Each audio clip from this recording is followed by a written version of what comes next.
இனிய உறவுகள் அனைவருக்கும் இனிய காலை வணக்கம். இன்றைக்கி நம்ம பார்க்க போகிறது பக்காவாக சூப்பரான குழந்தைகளுக்கெல்லாம் பிடித்தமான க்ரீமியான ஒயிட் சாஸ் பாஸ்தா தாங்க பண்ணியிருக்கிறோம். சும்மா வழக்கம் போல் செம்ம டேஸ்ட்டாக பண்ணி அசத்தியிருக்கேங்க. இந்த மாதிரி நீங்கள் செஞ்சு கொடுங்க, குழந்தைகள் உங்களை கொஞ்சிக்கிட்டே சாப்பிடுவாங்க. அந்த அளவுக்கு டேஸ்ட்டு சூப்பராக இருக்குங்க. இப்போ நம்ம வீட்டு குழந்தைகளுக்கெல்லாம் லீவ் விட்டாச்சு, வீட்டில் இருக்காங்க. இந்த மாதிரி நீங்கள் கொஞ்சம் வெரைட்டியாக செஞ்சு கொடுங்க, குழந்தைங்க விரும்பி சாப்பிடுவாங்க இல்லையா? இப்போ இதை நம்ம எப்படி செய்கிறதுன்னு பார்க்குறதுக்கு முன்னாடி இன்றைக்கி பிறந்தநாள் மற்றும் திருமண நாள் கொண்டாடுற எல்லாருக்குமே என்னுடைய வாழ்த்துக்கள். இப்போ வாங்க நம்ம ரெசிபி எப்படி பண்ணலான்னு பார்த்துடலாம். இப்போ ஒரு கடாய் அடுப்பில் வச்சுக்கிட்டு இதில் கொஞ்சமாக தண்ணி ஊற்றி நல்லா ஒரு கொதி வந்தால் பிறகு கொஞ்சம் உப்பு சேர்த்துருக்கீங்க இந்த பாஸ்தா வேகிறதுக்காண்டி. இப்போ நல்லா இது வேகட்டும். இதில் ஒரு ஸ்பூனுக்கு எண்ணெய் விட்டுக்கலாம். நல்லா பாஸ்தா இது வெந்தால் பிறகு நம்மளுக்கு ஒன்றோட ஒன்று ஒட்டாமல் தனித்தனியாக வரதுக்காண்டி தான் இந்த எண்ணெய் ஊற்றுறோம். இப்போ 100 கிராம் பாஸ்தாவை நான் இதில் சேர்த்துக்கிறேங்க. பாருங்கள், கொஞ்சமாக இருக்குது. இது வெந்தால் பிறகு நம்மளுக்கு இன்னும் அதிகமாக கிடைக்குங்க. இப்போ ஒரு 10 நிமிஷமாக இதை நல்லா வேக வச்சு எடுத்துக்கிட்டோம். இது எப்படி வெந்துருச்சுன்னு நீங்கள் பார்த்தீங்கன்னா ஒரு கத்தி வச்சு இதை லைட்டாக கட் பண்ணி பாருங்கள், நல்லா கட் ஆகும். இந்த அளவுக்கு வெந்து வந்தால் போதுங்க. இப்போ இதை எடுத்துகிட்டு நார்மலான தண்ணியில் ஒரு தடவை அலசி எடுத்துகிட்டு கண்டட்டில் போட்டு வச்சுக்கோங்க. அப்போ தான் நம்மளுக்கு மேற்கொண்டு வெந்து போகாமல் இருக்கும். இப்போ ஒரு கடாயை அடுப்பில் வச்சுக்கிட்டு இதில் 2 ஸ்பூனுக்கு எண்ணெய் விட்டுக்கலாங்க. எண்ணெய் சூடான பிறகு ஒரு சின்ன சைஸ் பல்லாரி வெங்காயத்தை கட் பண்ணி வச்சுருக்கிறேன், இதை சேர்த்துக்கலாங்க. சேர்த்துட்டு நல்லா லைட்டாக ஒரு தடவை மட்டும் கலந்து விட்டுக்கலாம். போதும், இந்த அளவுக்கு வதங்கினா போதும். அதுக்கப்புறம் இது கூடவேவும் 50 கிராம் கேரட்டை நல்லா பொடிசாக கட் பண்ணி வச்சுருக்கிறேன், இதை சேர்த்துக்கலாம். ஒரு சின்ன சைஸ் குடமிளகா அதையும் கட் பண்ணி வச்சுருக்கிறேன், இதையும் சேர்த்துக்கலாங்க. ஸ்வீட் கார்ன் எடுத்து வச்சுருக்கேன் பாருங்கள், இதுவுமே ஒரு 50 கிராம் இருக்கும், இதையும் சேர்த்துக்கலாம். இப்போ இது எல்லாத்தையுமே சேர்த்துட்டு அடுப்பை மிதமான தீயில் வச்சுட்டு நல்லா வதக்கிக்கலாங்க. இப்போ இந்த காய்க்கு தேவையான அளவு உப்பு சேர்த்துக்கலாங்க. சேர்த்துட்டு நல்லா ஒரு தடவை கலந்து விட்டுக்கலாம். இப்போ இது எல்லாமே 70% தாங்க வேகணும், ரொம்ப வெந்துடக்கூடாது. இப்போ இது இந்த அளவுக்கு வந்துருச்சு. இப்போ நான் இதை எடுத்துக்கிறேங்க. இப்போ ஒரு கடாய் அடுப்பில் வச்சுக்கிட்டு இதில் 2 ஸ்பூனுக்கு பட்டர் சேர்த்துக்கிறேங்க. எனக்கு பட்டர் வாசனை அவ்வளோவா பிடிக்காது, அதனால் 2 ஸ்பூன் சேர்த்துக்கிறேன். நீங்கள் 3 ஸ்பூன் சேர்க்குறதுனால சேர்த்துக்குங்க. நான் இந்த 1 ஸ்பூன் எக்ஸ்ட்ரா ஆயில் சேர்த்துக்கிற போகிறேங்க. அது எப்போ சேர்க்குறதுன்னு நான் உங்கள்கிட்ட சொல்கிறேன். இப்போ 3 ஸ்பூனுக்கு மைதா மாவு எடுத்து வச்சுருக்கேங்க, அதை சேர்த்துக்கலாம். சேர்த்துட்டு நல்லா கலந்து விடுங்க. இது நல்லா கெட்டிகள் இல்லாமல் நல்லா மாவு பதத்துக்கு நல்லா இதுலேயே வெந்து வரணும். இந்த பட்டர்லேயே நம்மளுக்கு நல்லா வெந்து வரணும். பாருங்கள், இப்போ நான் 1 ஸ்பூன் ஆயில் சேர்த்துக்கிட்டேங்க.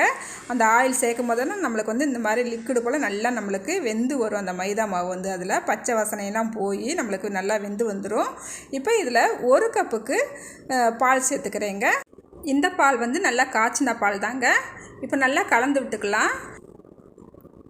இப்போ பாருங்கள், மறுபடியும் கட்டியாகி வந்துருச்சு. இப்போ 1 கப் பால் சேர்த்துக்கலாங்க. மொத்தமாக நம்ம சேர்த்துடக்கூடாது, கொஞ்சம் கொஞ்சமாக இந்த மாதிரி ஊற்றி நல்லா கலந்துக்கணும். பாருங்கள், இதுகள் கட்டிகள் எதுவுமே விழாதபடிக்கு நல்லா கலந்து விட்டுக்கலாம். பாருங்கள், நல்லா அப்படியே க்ரீமியாக சூப்பராக வந்துருச்சு பார்த்தீங்களா? இப்போ இதில் இன்னொரு கப்புக்கு பால் சேர்த்துக்கலாங்க. நான் இன்றைக்கி 3 கப்பு பால் சேர்த்துருக்குறேன். இதோட அளவு 450 ml சேர்த்துருக்கேங்க. மொத்தம் பால் காய்ச்சி ஆற வச்ச பால் தான் சேர்த்துருக்குறேன். நல்லா கலந்து விட்டுக்கலாம். இப்போ இதில் கொஞ்சமாக உப்பு சேர்த்துக்கலாங்க. சேர்த்துட்டு நல்லா கலந்து விட்டுக்கலாம். நம்ம ஒரு நிமிஷம் கலந்து விட்டுக்கிட்டாச்சு. அதுக்கப்புறம் நம்ம வதக்கி வச்சுக்கிற இந்த காய்கள்லாம் உள்ளே சேர்த்துக்கலாங்க. அதுக்கப்புறம் சின்ன ஸ்பூனில் 2 ஸ்பூனுக்கு மிளகுத்தூள் சேர்த்துருக்கேங்க. சேர்த்துட்டு நல்லா கலந்து விட்டுக்கலாம். பாருங்கள், ரொம்ப நேரம் நம்ம இதை கலந்து விட்டுக்கிட்டே இருக்கக்கூடாது. 1 செகண்ட் தான் நான் இப்போ கலந்து விட்டுருக்கேங்க. அடுத்து நம்ம பைல்வான் பாஸ்தாவை உள்ளே இறக்கிடலாங்க. இங்கே பாருங்கள், பாஸ்தா நல்லா சூப்பராக நம்மளுக்கு வெந்து வந்துருக்குது. இப்போ அந்த பாஸ்தாவை உள்ளே சேர்த்துக்கலாம்.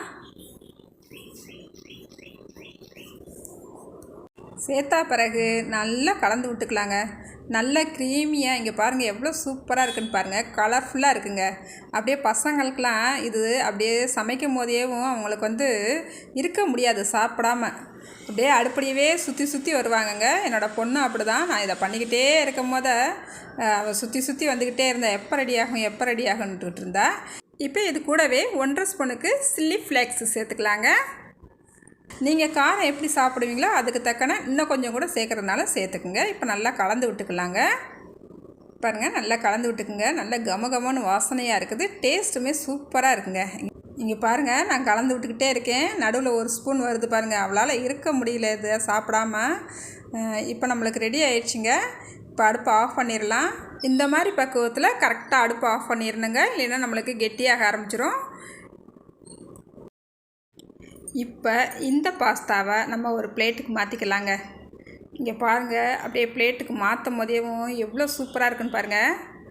சின்ன பசங்கள்லாம் பார்த்துட்டாங்கன்னா கும்மாளம் போட்டு சாப்பிடுவாங்கங்க. அந்த அளவுக்கு இது டேஸ்ட்டு சூப்பராக இருக்கும். எனக்கு கூட இது அவ்வளோவா பிடிக்காது நான் சொல்லுவேன். அதுக்கப்புறம் நான் டேஸ்ட் பார்த்தா பிறகு இதை அடிக்கடி செஞ்சு சாப்பிடுவீங்க. ரொம்பவே சூப்பராக இருக்குது.